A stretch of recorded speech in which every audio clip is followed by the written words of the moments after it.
Imagine, if you will, a state of dire emergency. A great fire, or else a terrible landslide or flood. If you're one of the lucky ones, you can imagine responding. Frozen food in the ice chest, and survival equipment stowed away for just such an occasion. Toilet paper to barter with the other survivors. But would you so readily be able to meet the challenges if you were naive to what caused the emergency? What if you were unable to see flame, but instead watched your things disintegrating before your eyes by some force unknown to you?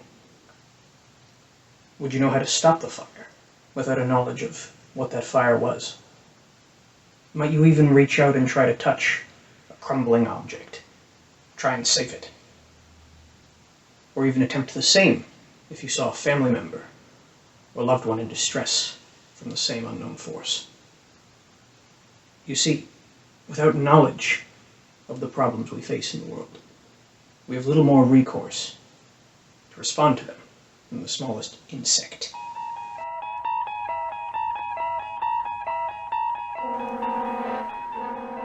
Hello again, Mark, and I'm a YouTuber and I've been working in mental health for about 10 years.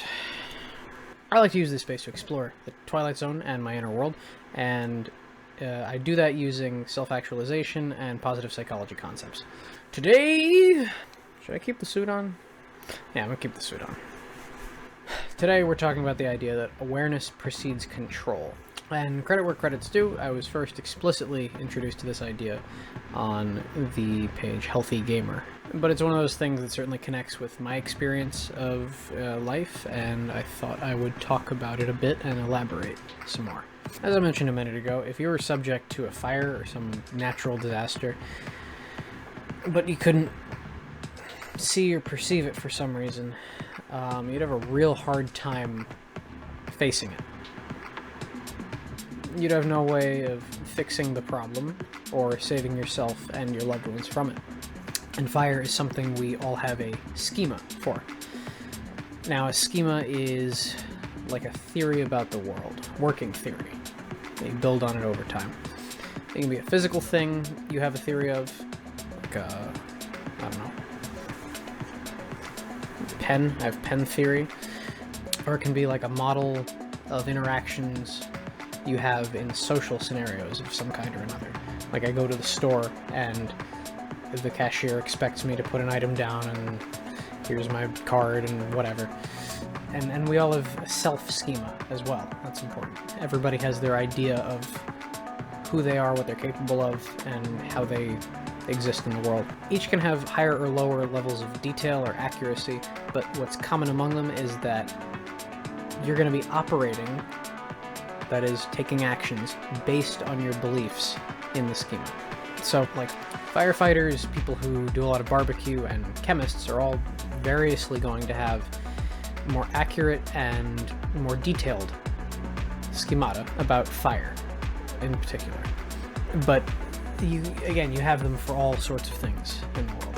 Think about your house, for example. You have a schema for the door and its relation to where you put your shoes and where your keys go when you come in, and, you know, the process. Then you could also think of an activity you know well. Drawing, swimming, whatever. And you have a schema for that too. In fact, you have several. There's the procedural, stepwise process of how to get something done and the details involved in that. And then there's how you relate that to your sense of self. But we don't need to belabor this too hard. It's enough to say that you have working beliefs about yourself and the world, and you need those in order to get things done. Now, the reason that matters, the reason I bring it up, is because in order to act in the world on anything, you need to know it exists, to be aware of it. And this might seem obvious on its face. Of course you need to be aware of something, know it exists, in order to think about it in meaningful ways. But let's move from schemata about the outside world to those of the inner world. The world of your mind. Sorry, I must still be shaking off the effects of that magic sushi I bought from the man behind the post office. Told me he lives in the vents. I don't know what that means. Don't talk to strangers, kids. Never mind. We were talking about something else. Where was I? Okay. You, me, and everybody else who has existed has experienced anxiety. When it has a direct cause, you have some idea, at least, of what to do about it. An example might be when you're in the waiting room for a job interview. And like we discussed before, for that given situation, you have a schema or working theory of what you need to do in that, and therefore about the problem you're experiencing.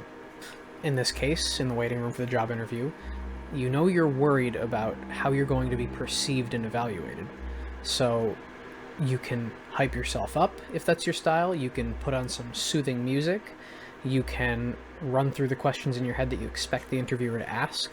All of these are reasonable responses to the stress of, oh no, I'm coming up, I'm going to be looked at critically. When you don't know why it is you're anxious, or we can go even further with that, what it is you're feeling, the result can be not just scary, it can be paralyzing. And you can imagine the same holds for anger. If you're frustrated about something, if you are furious at someone, you have an idea of what you could or want to do about it. And again, you can take steps once you've identified that fact to cool off. And we could come up with examples for the rest of the emotional spectrum as well. Knowing about what you're feeling is the first step. And it's the things in our minds that we aren't aware of that cause us the most trouble in our lives. One of them, anyway. It's not so much that these undetected issues cause the biggest things and blow up into something beyond what they are. It's that they stick around for a long time and can cause a lot of harm if given enough time.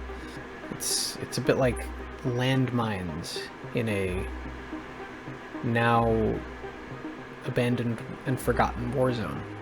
The question becomes then, how do you pick out these invisible problems? Well, how do you detect mines? With a minesweeper. And fortunately, I can promise you that you have a built-in minesweeper. And it's easier to use than that garbage game that came pre-installed on Windows computers for a long time. The thing is, if you take a moment to pause and reflect on the stresses in your life, where you feel the most difficulty, and really sit with them.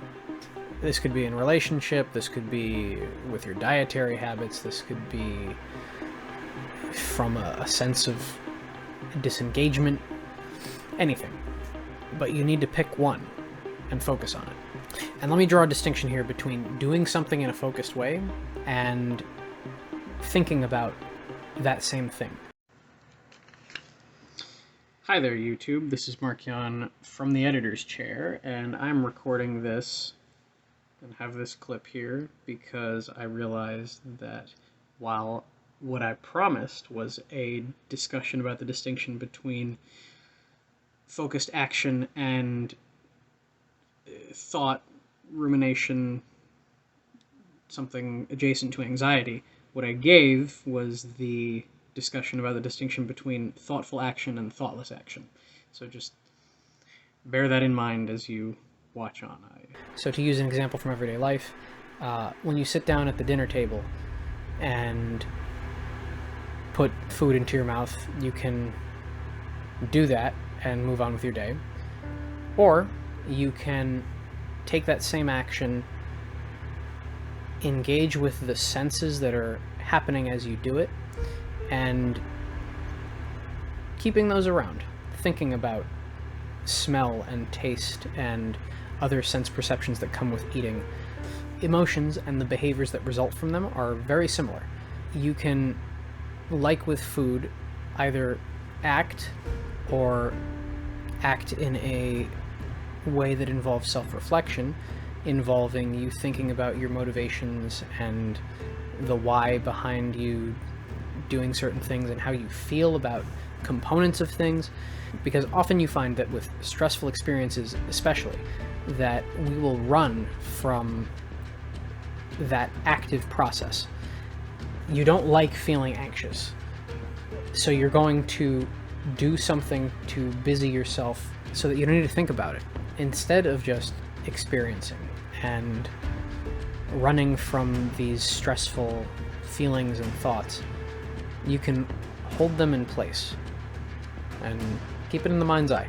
You can learn something about these thoughts and feelings by keeping them around and examining them. You get a better feel for it.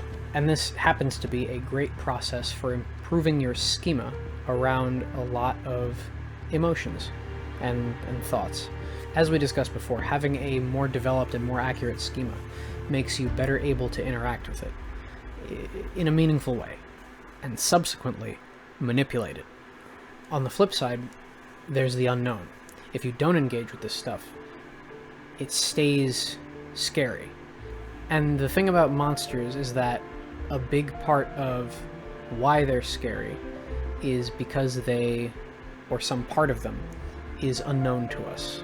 And fear of the unknown is a very human thing, which is why unmasking the boogeyman takes so much punch out of what he had before.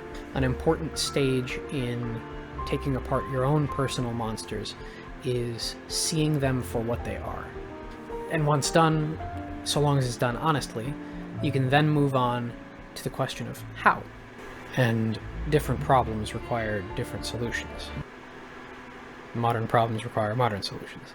A drug habit that you can't seem to shake, for example, calls for a vastly different set of responses than a tension between you and a friend. So, this isn't mental health advice. If you've got something serious going on and this doesn't work for you, talk to a friend, talk to a therapist. But certainly some of the problems of your life can be better understood. And once understood, worked with. Again, awareness precedes control. That said, the how of problem solving will absolutely reveal itself once you examine and re-examine those problems. Awareness precedes control, and then you can learn to manipulate in increasingly complex ways. And manipulating, in psychological terms, can mean a number of things. It can mean unfolding, it can mean taking apart, it can mean locking away, it can mean plugging into a different place. It can even mean reshaping into something more useful. Hint, this one's OP. But that's another video. Point is, when you have a better understanding of something, you gain the potential for controlling it, even if just a little bit more than before. Sometimes, to go back to our fire example, all you can do about a horrible structure fire is run. But run, don't run, is an infinitely better set of options than not knowing that the room around you is going to kill you. And there are more deliberate methods for accessing unknown or poorly understood internal stuff. Meditation, for example, has a number of super helpful techniques for cross-examining sort of the internal space.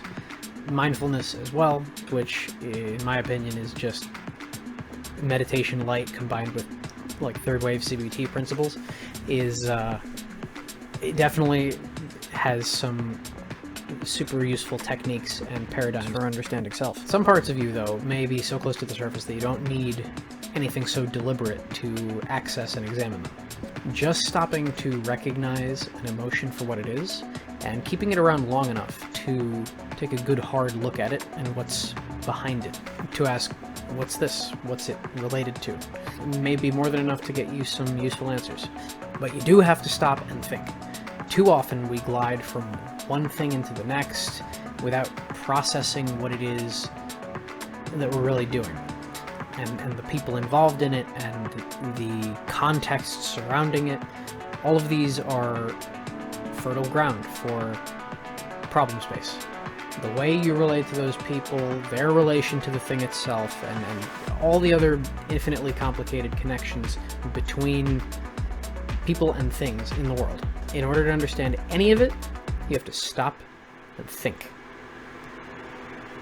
And ask questions. Which you can do. I believe in you. If this is too mild for you, you can't get high on the gentler questions of life. Got a taste for the hard stuff. Good and fine. I strongly recommend you try some more esoteric stuff. Ecstatic Kabbalah comes to mind.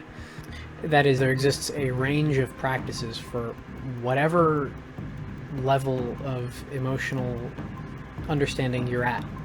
Assuming you want to be you, but better. I mean, isn't that what we all want? How else do you plan to climb the Great Pyramid? No, not that one. No, the other one. Not. That's the one. Yeah. A marvel of modern psychotecture. I should probably do a video about that, huh? No, you're right. Better subscribe, I guess. Slap that like too if you're feeling feisty. And if you're not just yet, that's okay. I'll put the pyramid back on for you. Wait for you to get in the mood. And in the meantime, you can check out some of my other stuff. It's weird, I promise. Click the thing.